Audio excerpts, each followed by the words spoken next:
So, are you ready for the 2026 tax cliff? Seriously, take a second and ask yourself that, because this year, the financial landscape hasn't just shifted, it's completely transformed.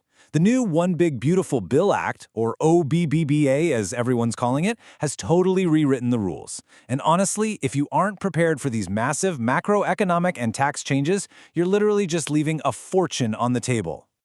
But hey, before we panic, let's look at the flip side of all that anxiety. Check out this staggering number, $175 trillion. That is the new, absolute record-breaking total for U.S. household net worth. It's basically proof that despite all the economic turbulence and the endless inflation concerns we hear about, wealth is rapidly growing right now. You just have to know exactly where to look and how to adapt your strategy. Welcome to The Explainer. Today, we are unpacking the 2026 Wealth Playbook, from surviving to thriving. Together, we're going to demystify this year's wildly complex financial landscape using some of the absolute best, latest insights from Kiplinger. All right, here's our roadmap. We're going to cover the 2026 economic landscape, mastering OBBBA tax changes, where to invest now, new rules for retirement, and finally, stop wasting your money. Let's just dive right in. Starting off with Section 1, the 2026 economic landscape, deciphering the macro forces. To actually make sense of this wild macro environment, financial advisors are leaning heavily on Kiplinger's page framework. Think of it like a giant puzzle. P is for policy divergence, which is basically that ongoing tension between the Fed trying to ease rates while Washington keeps expanding fiscally. A is AI versus economic impact, because we're finally shifting from all that AI hype into real, measurable productivity. G stands for global fragmentation, which is totally changing how we view emerging markets. And E, well, E is economic disparity, which brings us to our next crucial point. This brilliantly illustrates the reality of the K-shaped economy we're living in. It's literally a tale of two different realities. On one hand, you have the top 10% of earners who've been riding a 4-year bull market. They account for half of all consumer spending and own nearly 90% of public stocks. But meanwhile, the bottom 90% are facing what experts call the consumer conundrum. They're battling sticky inflation. I mean, the median price for a new car is sitting over 50 grand right now. It's wild. Moving on to Section 2, mastering OBBBA tax changes, navigating the One Big Beautiful Bill Act. So the OBBBA essentially locked in those lower individual tax brackets we've enjoyed for the last few years. And they actually expanded them to fight off inflation. Just look at these new 2026 standard deductions. Single filers are bumped up to $16,100, and married filing jointly is sitting at a massive $32,200. Because these brackets are so much wider now, if you're a high earner or business owner, getting your books squeaky clean early in the year is absolutely vital to maximize your positioning. Now here is where things get a bit tricky. Enter the charitable haircut. If you itemize, your charitable contributions are now only deductible to the extent they exceed 0.5% of your adjusted gross income. So, to counter this, wealthy taxpayers are aggressively shifting over to donor-advised funds. It allows them to bunch their contributions into lower-income years and just cleanly bypass this whole new limitation. It's a really smart workaround. There's also some big news on the SALT cap, the state and local tax deduction. It didn't go away completely, but the OBBBA expanded the cap from $10,000 to $40,000. Sure, it offers a little relief if you live in a high-tax state, but honestly, for ultra-high earners, 40 grand still barely makes a dent. That's exactly why we're seeing all these complex workarounds, like out-of-state non-grantor trusts, becoming so incredibly popular right now. All right, let's pivot to Section 3. Where to invest now, adapting to the Q1 reality.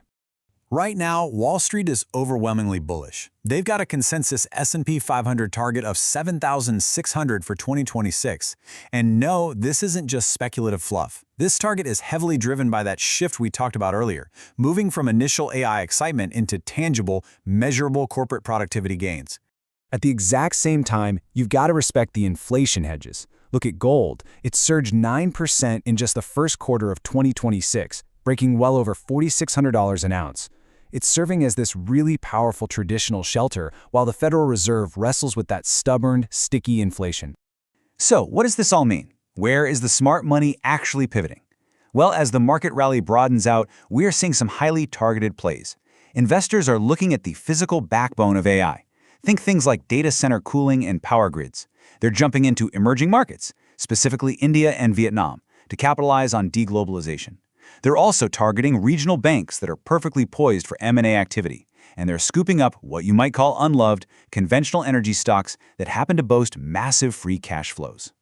With all these tactical sector rotations and wild Q1 swings, it's easy to get a little dizzy. But the crucial point is captured perfectly right here by Warren Buffett. Patience remains your ultimate advantage. If you wouldn't hold a stock for 10 years, don't hold it today. Keep some dry powder on hand and retain your optionality. Next up, Section 4, New Rules for Retirement, Managing Longevity Risk.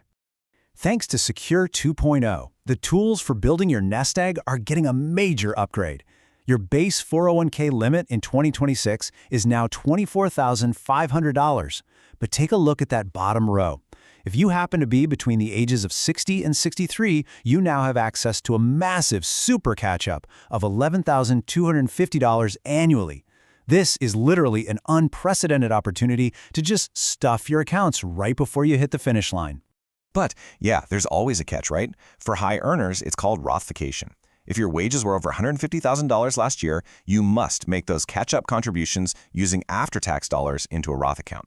Now, I know it stings to lose that immediate tax deduction, but getting tax-free income during your retirement years, that is an invaluable trade-off, especially given how uncertain future tax rates are.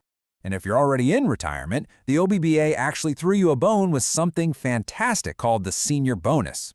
This is a temporary deduction, $6,000 for singles, $12,000 for couples, and it's specifically designed to protect middle-income retirees from those sneaky stealth federal taxes that eat away at your Social Security benefits. It's a huge, vital buffer against inflation. Okay, let's bring it all down to the micro level with Section 5. Stop wasting your money.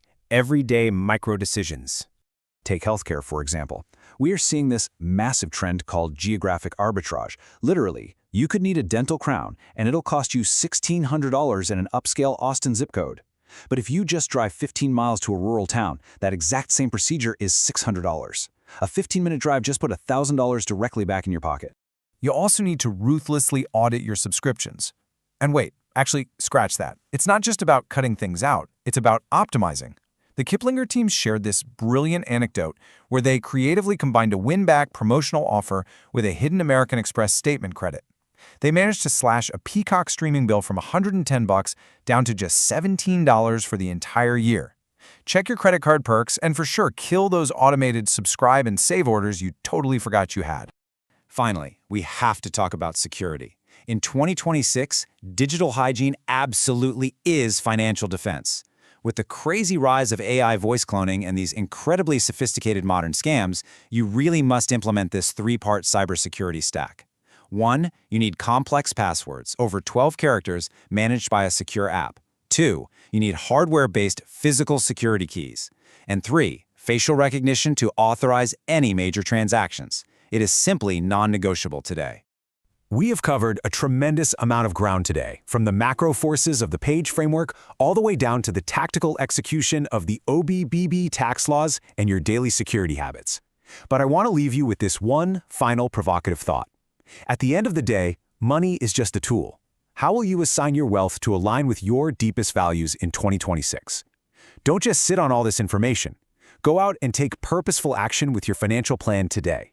Thanks for joining me on The Explainer, and I will see you next time.